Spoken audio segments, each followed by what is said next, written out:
Performance poet, playwright, and author Nicole M. Young-Martin has over 20 years of experience building her different creative practices, and her latest venture is a web series called Black Writers Read. Born out of a virtual event early in the pandemic, the series provides a platform to showcase, celebrate, and honor the work of Black writers both locally and nationwide. I spoke with Young-Martin to learn more about this new series and her career across various creative disciplines. My writing career was born in Western Mass. I came to the area and working in theater and music, and how I ended up getting and writing, a mentor of mine was like, you just moved to the area. I came in my late 20s. Most people in the area were either college students or married working professionals, a little bit older. So she was like, in order to get to know people quicker, join this writing group. And I'm like, I've never done creative writing before. Okay. So I joined the group and the writer was born there. And let's touch on that because you mentioned it briefly. You discovered your passion for writing a little later in life, and you've gone on to write award-winning plays, poetry. You've served as editor of the chapbook anthology Locating Me. Why did writing speak to you, and what do you see as the purpose of your writing? Yeah. So the reason why writing spoke to me is it became a platform to really talk about my personal experience. So first, the writer in me that was born talked about my personal experience. And from there, I'm able to coach people to talk about their own. So as a writing instructor, and leading writing workshops, I'm like, there is power in the personal story. So I lead people in terms of how they can gain confidence through sharing their personal story through writing. But writing is so powerful. Like I've had people who have said to me, "Oh, I'm not a creative writer. I don't do poetry because poetry is this thing." And I'm like, but poetry is not this thing. Poetry is what you make of it. And the writing prompts that I take people through, they're like, oh, wow, I didn't realize this facet of myself. Like there's a writing prompt that I do in some of my writing workshops where I ask people to write a letter to their younger self and just the things that they realize about their life and their growth in that moment. And I'm like, yes. And writing, it's one of those few times where we get to really spend time with ourselves and really reflect on the growth that we've had, our communities, and things like that. So writing can be very powerful. And I completely agree. I think everybody should have that chance to be able to share their personal story, and you do that a lot. A lot of your Yes. writing is autobiographical. I mean, how is that for you, revisiting some of these past experiences? Like, is there ever a level of vulnerability and hesitation you have with sharing your personal stories? Oh my gosh, it's such a great question. I've been working on this for a while now, a memoir on dating, and it has since gone on hold since I've gotten married and haven't had those like trials and tribulations of dating. And some of the vulnerability in that writing is not necessarily about me, but it's about like how what I've done has impacted other people or vice versa. So I get very vulnerable about relationships and writing about how other people influence me because I one don't want anyone to come after me with a lawsuit, but also two, I want to honor the fact that it is the story from my point of view. And when I'm writing, that person is not able to share their story. So I have to dance around a little bit in terms of what I share from changing names to fictionalizing the story and things like that.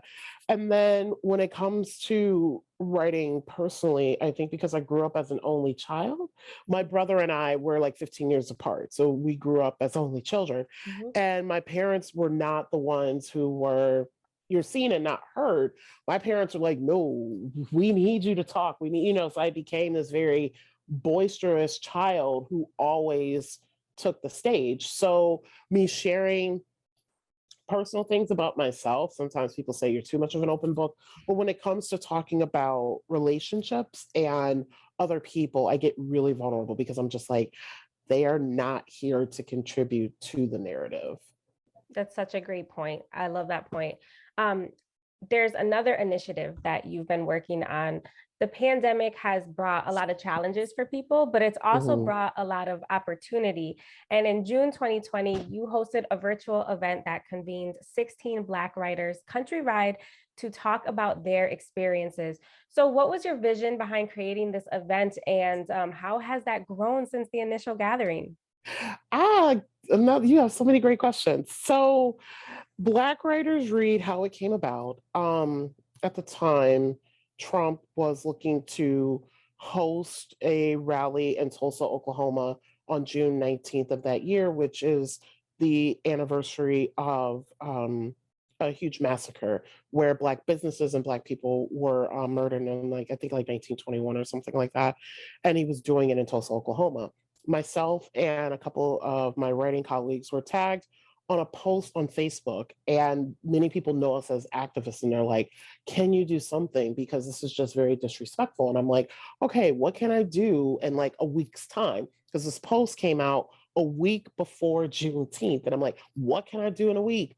I am really good at putting on events and convening people virtually, so I put a call out. I posted on Facebook, social media, and I said, "Everyone, just send this out." And what happened, I actually got more than 16 writers to apply to read that evening, but I was like, okay, this event is gonna be over 3 hours. And virtual, there's just no way we're gonna be able to book everyone that night. And given the impact that event had and the number of people we weren't able to engage that evening, it turned into a monthly web series, Black Writers Read, which And officially launched in uh, September of a 2020. group of people And that's how it's underrepresented in a grown particular now, space, we're now in season there's two. always the And pressure originally, it was just to going to be live the like on conscience or YouTube the and voice of Facebook as a live stream. I was recently approached by a literary publicist who has in her coffer like a slate of writers that she wants to have me interview before their books are published. And it's so many people. And I'm like, okay, what can I do with this now? And I'm like, audio podcast. So I'm now adding an audio podcast. We now feature writers from around the globe. I actually am booking someone who I think is based in Guyana. I booked someone who is based in Portugal. And I also got inquiries from people who are in the UK. Well, and Black Writers Read really is a really great example of one of your initiatives that fosters the talents of other creative individuals, and you've done that a lot throughout your career. You had proceeds from your debut spoken word album, Input Live from the Valley, that created a fellowship program for women and non-binary writers of color, and then you just have this Black Writers Read podcast and series. Yeah. So why is community and collaboration so important to you? I wouldn't be an artist if it weren't for community and collaboration. There are so many local artists, like, for example, Diana Alvarez, Jason Montgomery, Priscilla Page. If it weren't for their mentorship and them pushing me to do what I do, I wouldn't be here. And so, because of that, it's the whole kind of paying it forward. It's like, I need to create other opportunities for other people. And then also, too, in other industries, because I worked in theater and music prior, those are so hard to break into, and the pipelines are intense.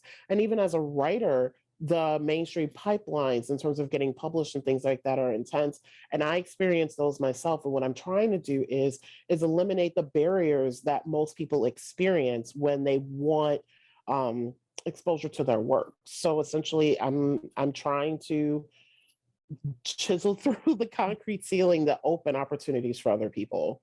And then lastly, having been a part of so many different creative initiatives, you wear so many hats: poet, playwright, educator, actor. I could keep going on. There's so many that I've left out. What is something that you haven't done that you really are interested in getting into? Oh, I would love to go into filmmaking. I love the power of cinematic storytelling. I would love to be able to do a documentary. I have so many ideas in my little like my little hat that I want to do. It's just something about the power and like and accessibility of film. I really want to get into filmmaking at some point, but also too, given that I like to have my hand in so many pots, I need to learn cinematography. I need to learn sound editing, script writing. I think I can do, and directing. So I'm hoping to venture down that journey at some point in my career.